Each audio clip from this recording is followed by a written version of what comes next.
welcome to week 9. I hope that everything is going well for you now that we are in the depths of summer. This week, as you can read in the information section of the overview page, we will be focusing on writing solid introductions and thesis statements. Now, you're probably saying to yourselves, well, I could have used this for the last essay. Why didn't you provide us that information earlier? I apologize for that. That is all on me. However, I feel I haven't been too picky about your introductions, and I've given you some guidance with your rough drafts. And as I said, this is a process. I don't expect things to be perfect right out of the gate. You are learning and you are growing as writers. So one thing to introduce you to is that the thesis statement is essentially your answer to the question, does technology make us happy? Now, remember back in week 8, when I introduced the research unit, I said that our guiding question for this research argument essay is going to be, does technology make us happy? And you're going to choose an answer, yes or no. And your thesis statement is essentially that answer, yes, technology makes us happy. But along with that, you provide a few reasons why you have that assertion. Why do you think technology makes us happy? Or why do you think technology doesn't make us happy? Right? And that will formulate your thesis statement. And the thesis statement typically is one of the sentences that is in your introduction paragraph. That's not a hard and fast rule, as you will learn once you transition into English 1001. The thesis statement does not have to be the last sentence in your introductory paragraph. Typically, that's where we find it with novice writers, those who are just beginning. However, as we grow as writers, as we gain more experience and we become more knowledgeable members of that academic discourse community, we learn that thesis statements can be found in other places in the essay. But that is something that comes with practice and time and learning how to write academically. So that's just one of the things I'm going to be introducing you to this week. You'll also be learning how to evaluate sources. You have an assignment on how to evaluate a source, so it's important that you have information on how you can actually do that. It's important to know how to evaluate your sources so you can provide quality research to help support your argument. So the objectives this week, I know the first one here says locate credible sources using the library database. I think I'm actually going to move that introduction to the library database to the following week. We aren't really going to be relying on the library database for this class, but it's important to know how to use the library database once you transition into English 1001. And perhaps you're taking a class, maybe a history class or another class that requires you to write some essays and to do some research. So it's important to know how to access quality research information using the library database. But as I said, I'm going to reserve that for week 10 because I am bombarding you with a lot of information in week 9.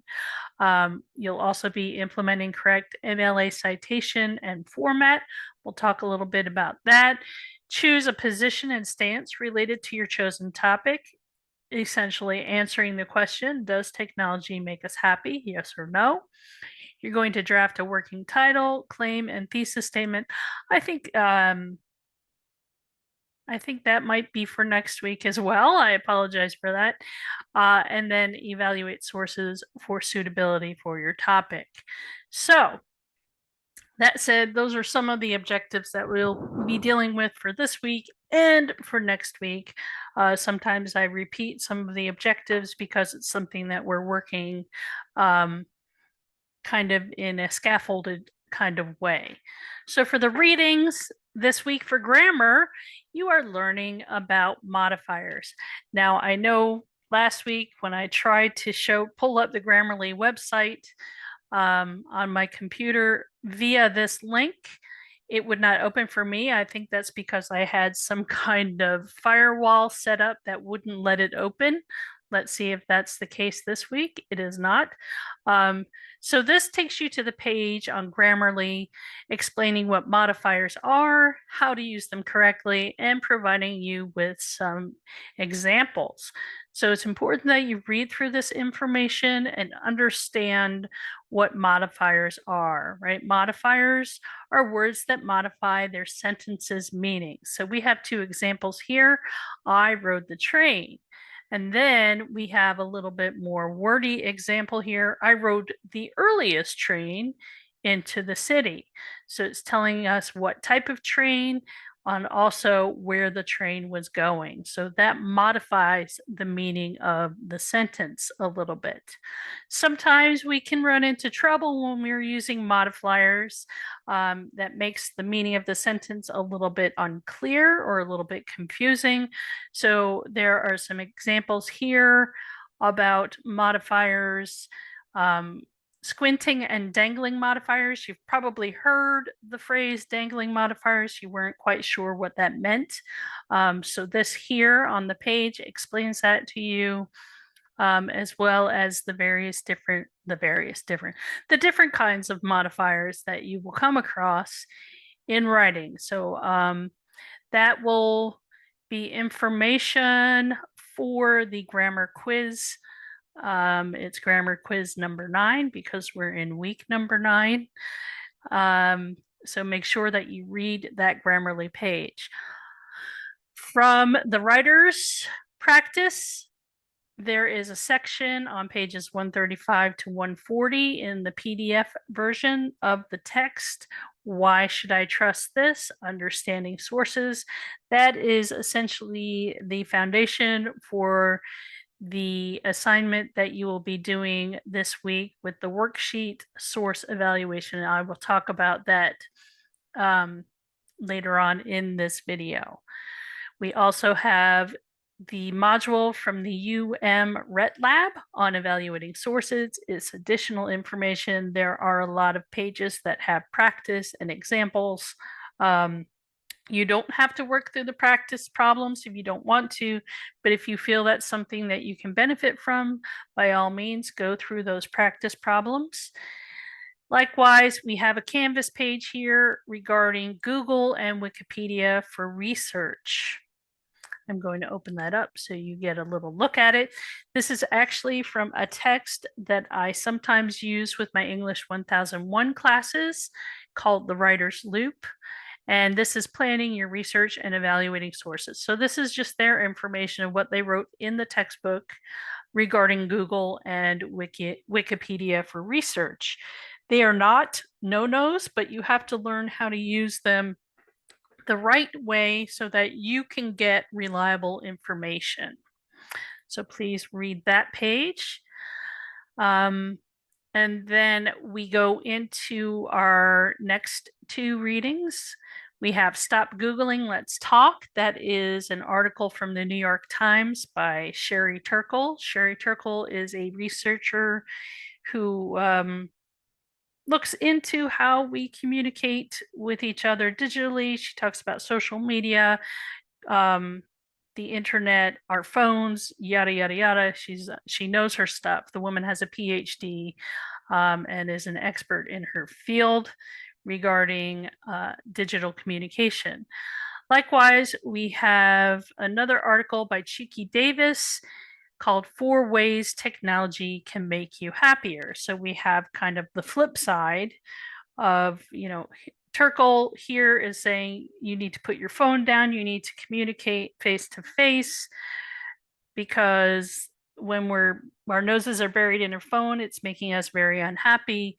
On the flip side, Davis says, well, technology can actually make you happier in some ways. So these are 2 articles that I want you to read this week. Remember last week in week 8, you had 2 other articles that were kind of opposites of one another, and these are the other 2. Those are the 4 foundational articles that you need to read for this research. Now, I may have showed you this last week, I may have given you a little preview of the PDF. This is just a resource. This is the supplemental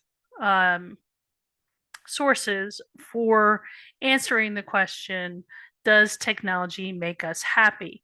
So we have lots of articles and videos associated essentially with each of the foundational articles that you are reading for your research for essay number 3. So these are the sources that you will actually be choosing from. You don't have to go out and find your own sources. I want you to pull from this pool of resources. You're free to choose whichever ones you want, as long as you can make it work in your essay. So we have not only links to the 4 foundational essays, I provided PDFs for you, but if you want to go to the websites where they originally appeared, you can. Sometimes they are behind a paywall, which means that you need a subscription to access that. If that's the case, please don't try to access it or pay money to try to access it. There may be a way for you to go through the library database in order to access it, but please do not pay money for an article. That is not my goal here, right? You should be able to get it for free. We have Pursuing Happiness in a Digital World. I have fewer resources that are related to that, but still some helpful things. Sherry Turkle's Stop Googling, Let's Talk.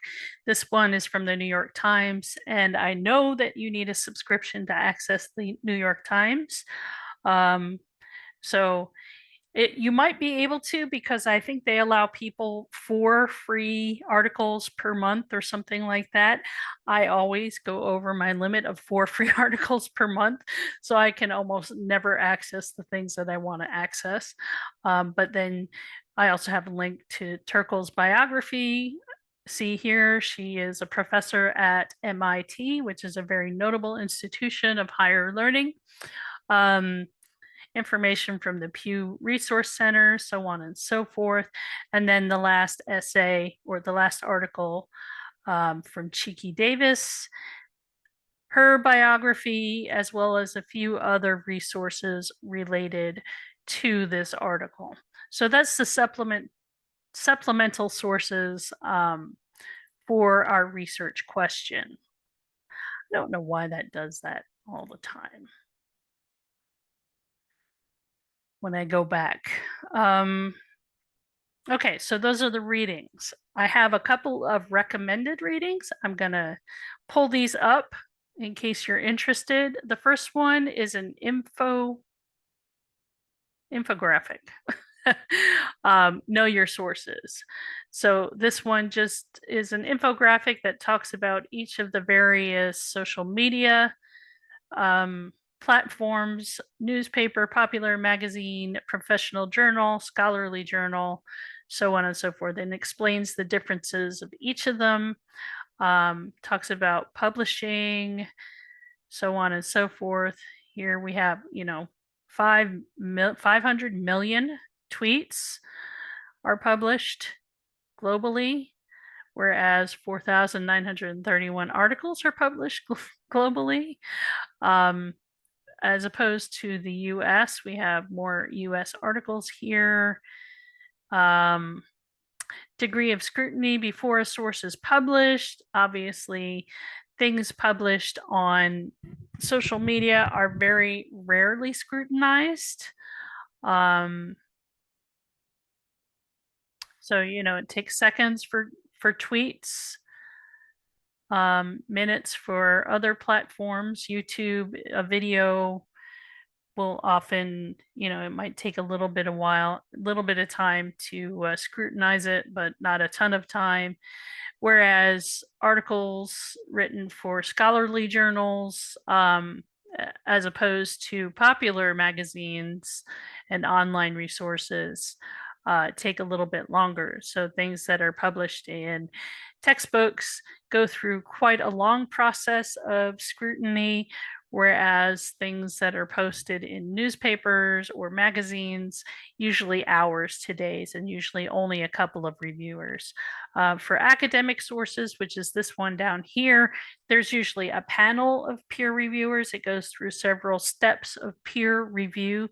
Peer review, not like your buddy or your classmate, but your colleague, somebody who is also an expert in their field, is reading through your stuff to make sure that it is factually accurate, that the research is solid, that the writing is solid, so on and so forth. So this just talks about all the various things that encompass the evaluation of your sources and the various types of sources. Likewise, I have a Canvas page. Does your source pass the CRAP test? Again, this is a resource for you. It explains what the CRAP test is. CRAP stands for currency, relevance, authority, accuracy, and purpose. And you can read through these questions, understand a little bit about the CRAP test, so that you can wrap your mind around it. Likewise, I mean, that's a lot of reading, right? And I apologize for that, but it's all information that you do need to know. You don't need to absorb it all in one go. You can always come back and read things later. I'm not testing you on it, but it's for your benefit to understand this information the best you can. Likewise, with the videos, there is a video for evaluating sources for credibility. It's a very short video. It's a 3-minute video that we actually use in the UC library system for introducing students to evaluating sources. So I recommend it. It's a good video. It talks primarily about the differences between popular and scholarly or academic sources. Likewise, we have a short video from Scribber on how to write an eye-catching introduction, as well as how to write a strong thesis statement. So I highly recommend you watch these videos. I do have some recommended videos, and I just came across this earlier today. Crash Course has a playlist for navigating digital information. Since this is an online asynchronous class, we are dealing primarily with digital information and digital sources.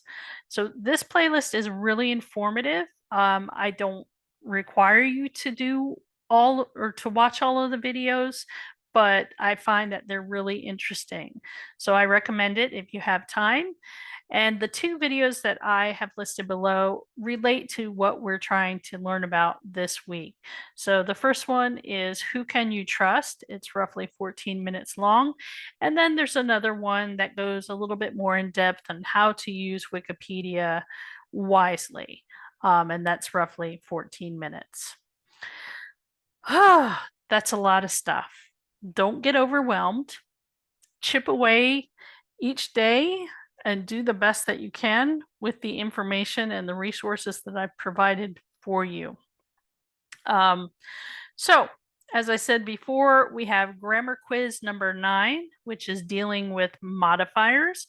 I do link the modifiers website from or webpage from Grammarly on the assignment page, so you have access to it when you go in and do the quiz. Of course, the quiz, as you remember from each week, the quiz provides you with multiple opportunities to get the information right. And the reason I do that, you're like, well, it's just kind of like cheating, right? You give me the answers and then I can go back and get it right. Well, that's my sneaky little way of just helping to cement the information in your idea. I am not testing you. I am just presenting you with information that hopefully in some way, shape, or form you will retain, right? I could care less whether or not you got a 3 or a 5, right? That does not matter to me. But what matters to me is exposing you to that information and hopefully that you get a little bit of something from the quizzes, right? Plus it's 5 extra points that helps your grade. So win-win, right? Discussion board number 7. Let's go into that page. This one is your working title, the stance that you're taking, and your thesis statement. So in this discussion board post, I want you to include the following. I want you to start thinking after you've done the readings. I want you to start thinking about a working title for your essay. I know that for some of you, I provided you feedback with the rhetorical analysis of coming up with an interesting title that's kind of related to what you're writing about in your essay. So think of a creative working title. That is another way that you can get your audience's interest right from the get-go, right? Come up with an interesting title instead of essay number 3, right? Something that's a little less generic and a little bit more related to what you are going to write about. I also want you to provide your stance. And by providing your stance, I just mean your answer to the question, does technology make us happy? So you could say technology makes us happy, or technology doesn't make us happy, or no, technology does not make us happy, however you want to phrase it. And then start thinking about a working thesis statement. So it's important to watch that Scriber video to understand a little bit more about thesis statement. And remember that your thesis is going to be answering the question. So it provides your stance. Technology makes us happy, but it also includes a few points or few reasons why you think that is the case, right? Technology makes us happy because it provides us with a way of communicating with one another. It allows our health to flourish because our doctors have access to important health information, whatever, blah, blah, blah, right? So come up with a few points or reasons why you think the way you do. After posting, you should respond to at least 2 classmates' posts and provide some feedback on their work. Bear in mind the following questions as you respond to your peers. Does the title catch your attention? Is it witty? Is it interesting? Does it, or is it just, very generic or basic? Why or why not? Has the writer taken a clear stance on the issue, right? Have they answered the question, does technology make us happy? Does the thesis have tension? Does the thesis indicate some of the main ideas the writer will explore later in the essay? Keep in mind, it's a working thesis statement, which means it's going to be revised. It could be completely changed. You could completely change your stance. That is okay. And what could the writer improve as they revise their title or the thesis for their essay? You don't have to respond to each of those questions individually, but they're there to guide your analysis and feedback. However, your response should be thoughtful and constructive. So the discussion board, your initial response, your initial post is due Sunday the 9th. And then you have until Wednesday the 12th, July 12th, to respond to at least 2 of your peers. So that's the discussion board. And then lastly, the bigger assignment. I don't know if it's a bigger assignment. I think I ventured to guess that the working title and the working thesis are probably a little bit more involved because you have to really think about it. But the worksheet here, I'm going to open up. I call it a worksheet. And as I said before, it's not really a worksheet. But this relates to evaluating sources. So when you read the section in the textbook titled, "Should I Trust This Source?" from the writer's practice, I want you to realize that evaluating sources is an important part of research. So make sure that you follow the steps that Warner outlines in the prompt. The goal here is to start to think critically about the information that we confront on a daily basis. And when you understand what a source is saying or arguing and its credibility, the research becomes a little less daunting. So right now, we're just thinking about the credibility of the source. We're evaluating the source. So again, watch the evaluating sources for finding quality research video. And you should have read Stop Googling, Let's Talk, and 4 Ways Technology Can Make You Happier. I want you to choose one of these 2 articles. So either the Sherry Turkle article, Stop Googling, Let's Talk, or the Cheeky Davis one, 4 Ways Technology Can Make You Happier. And I want you to evaluate them based on the source evaluation that is below. So I want you to copy and paste the information here. Copy and paste it. I know I could have provided a document for you, but some of you don't work in Microsoft Word. So here you can copy and paste it into your word processing software of choice, and then answer the questions. So this will be your source evaluation. You're going to provide the title of the source, either Stop Googling, Let's Talk, or 4 Ways Technology Can Make You Happier. You will also write the author's name. So either Sherry Turkle or Cheeky Davis. The publication of the article, that should be able to, you should be able to see that within the PDF that I provided. You do not need to include the URL, okay, because it is a PDF. So you can ignore that part of it. So you're going to look at the authority, the audience, the point of view, the purpose, and the sources, right? So what is the background, education, or training of the author? Who are they, right? What makes them a reliable person to listen to or to read regarding this topic, right? Who published the information? Where was it published? Was it published in online somewhere? Was it published in a notable publication? Was it an academic source? That type of thing. Then I want you to think about audience. Who do you think the primary audience for the information is? Likewise, think about point of view. So does the author's point of view, that is the way that they are looking at the topic, the way they're framing their argument, does it appear objective and impartial, or is it biased? Is the information appealing to the emotions and or biases? Sometimes the answer to that will be yes, right? What is the purpose? Is the information presented as facts or merely opinions? That is, does the person use evidence, right? Data, other things to help support their opinion, not their opinion, but to support their point of view? Or is it just something that they are opinionated about? And why was the information created? Was it to inform, to persuade, to report, to entertain?